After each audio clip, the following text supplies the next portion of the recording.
আমরা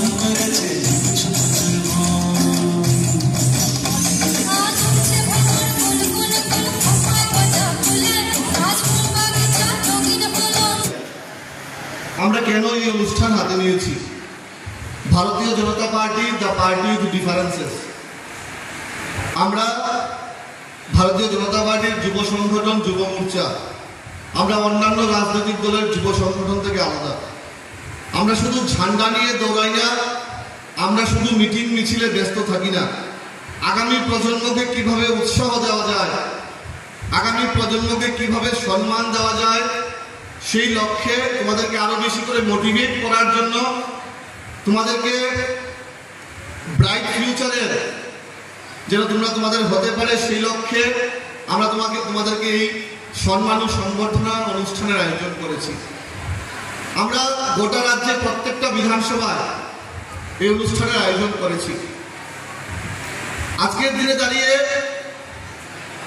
আজকের দিনের প্রেক্ষাপটের বাইরে গিয়ে এক দুটা বিষয় তোমাদের সামনে তুলে ধরতে হয়।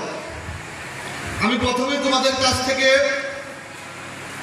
ভারতীয় সেনাবাহিনীর জন্য, বীর জওয়ানদের জন্য একটা জোরে করতালি চাইব প্রত্যেকের কাছ থেকে। গত মাসের 22 তারিখে আমাদের ভারতবর্ষের না শুধু গোটা বিশ্বের ভূস্বর্গ কাশ্মীরের পেহেলগামে নিরীহ ভারতীয়দেরকে অত্যন্ত বেদনাদায়ক ভাবে, নির্মম ভাবে পাকিস্তানের সন্ত্রাসবাদীরা হত্যা করেছিল। একজন বোন বিয়ের 6 দিনের পর স্বামীকে নিয়ে যখন কাশ্মীরের পেহেলগামে ঘুরতে গিয়েছিল, ওই বোনটার সামনে বোনের স্বামীকে নির্মমভাবে জঙ্গিরা হত্যা করেছে। বোনটা কান্নায় ভেঙে পড়ে ওই সন্ত্রাসবাদীদেরকে বলেছিল যে উনার সঙ্গে আমাকে মেরে ফেলুন, আমি আর পৃথিবীতে থাকতে চাই না। বিয়ের 6 দিনের মাথায় বোনের স্মৃতির সিঁদুর মুছে গিয়েছিল। তখন ওই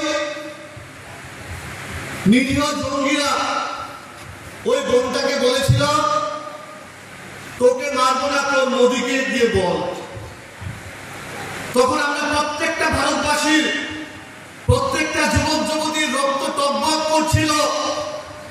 তখন মোদিজি এবং ভারতীয় সেনাবাহিনীরা এই পাকিস্তানের সন্ত্রাসবাদের বিরুদ্ধে প্রতিশোধ নেবে।